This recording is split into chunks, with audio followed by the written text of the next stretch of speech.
Well friends, today we discover together the Grand Golden Line G850, a boat with an overall length of 8.60 meters and a width of 2.95 meters with inflated tubes, but perfectly trailerable when deflated. We will now take a walk on board to discover the layout, but as always, remember to leave a like on this video and comment with your opinion. Let's check it out together. At the stern, there are two platforms added to the hull, separated from the engines. Engines which in this case feature a pair of 200 horsepower Mercury V6, which also represent the maximum overall engine that can be installed, while the minimum starts from a power of 300 horsepower available both in single and in double motorization. We see how inside the left platform there is the boarding ladder. Retractable boarding ladder with the presence of the grab handle a little further forward to facilitate exit from the water and therefore having a firm support grip to then access on board. We see how a little further on is the engine cockpit, partially covered by this folding platform. Covered in sea deck like the entire deck surface to offer greater grip. But above all, it can be raised to facilitate the complete tilt of the engines and at the same time optimize storage operations. Here there is also the presence of the shower for rinsing in the stern area. While on the left, there is the fuel tank loading cap, and on the starboard side there is the water tank port and the relative socket for the 2120 for the battery charger on the dock. Furthermore, on the stern fiberglass coaming, there is the central support for the water skiing with navigation lights. Support with the typical large design as the shipyard has accustomed us to, while on the sides of the coamings there are the retractable cleats for mooring. We then get on board. We see that here there is a first support to facilitate the grip, and then we can literally climb over the fiberglass coaming and access the stern sofa. C-shaped stern sofa which is stored inside. By lifting the hatches, we find two with the side doors and a third central technical compartment with batteries, systems, and bilge pump. In this way, all the objects find their own placement. Furthermore, as we see in this setup, there is the possibility of adding a fixed base with table to create a stern dinette or removing it, adding further support at cushion level and with the addition of upholstery, creating a single large stern sundeck. And look here at how well protected we are inside, because as I was telling you, the fiberglass coaming creates a lot of support, and at the same time we can take advantage of the grab handles installed laterally to have greater support and therefore hold up when sailing in rough seas. The seating block is central and features the presence of the very generous T-top uprights behind it, which offers support throughout the control station, but also behind, because we find the kitchen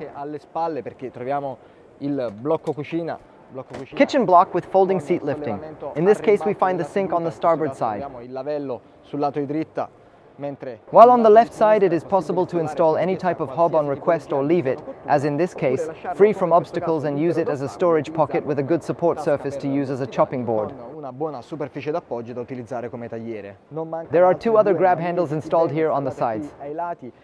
And thanks to the presence of the central seat block, we can have a double access corridor and therefore move easily along the control station.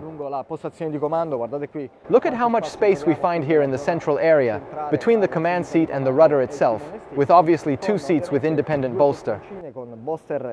In this way, both the captain and the co-pilot can choose the layout they prefer, and it's here too the handle to give support to the co-pilot, while the captain has the position on the left to have full control of the navigation, with power throttles moved to the starboard side.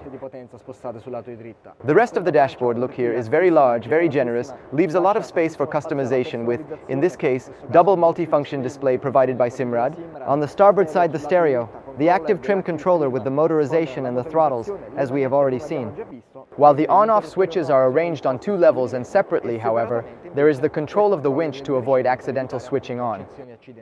On the starboard side, there is also a convenient storage drawer.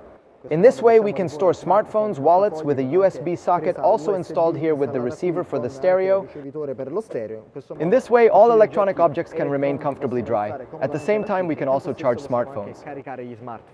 There is no lack of footrest at the bottom. Look, we can therefore use it to have greater support. And also look at the width of the windshield. I place the camera at my eye level, and so you see we are well protected from the frontal wind during navigation. But at the same time, the layout allows for practically 360-degree visibility. So we move towards the bow. Look at the bow corridor. It remains practically constant with its extension thanks to the presence of the central seat. As I was telling you, we have a double-side corridor with the presence of Orca neoprene tubulars to give support. They reach the height of my knee. Here too there are 3 grab handles to give support during movement. And we can also take advantage of not only the front uprights of the T-top, but we can also hold on to this grab handle which follows the front profile of the console to move therefore easily in bow area. Bow area free from obstacles on the walking surface. So we can rotate 360 degree around the command post, while in front of the quarterdeck there is this small seat single-seater, but also 1.5 because it is quite large with a fixed backrest, but above all you can lift the console compartment and access the very large internal compartment, dedicated in this case to storage, but we can also use it as a changing room but entering inside. Look, here we don't have any movement problems. Here also note the presence of the internal contacts of the console. For any inspection there is obviously the watertight door. In this way it is well protected inside, but at the same time we can intervene quickly in the event of a fault. I also show you the height because look, I am totally standing outside, but I can lower myself and get up later because there is a maximum internal height of 1.70 meters. So we can stand completely upright. But since there is also the possibility of installing a toilet, I can also sit down and therefore have a lot of space for movement, or use it as a changing room, since there is also the presence of the handle installed here at the top, which allows me therefore literally to close myself inside and be able to take advantage of the internal privacy. With the vent installed here to ensure the circulation of air and relative glass to give greater brightness while there are no portholes.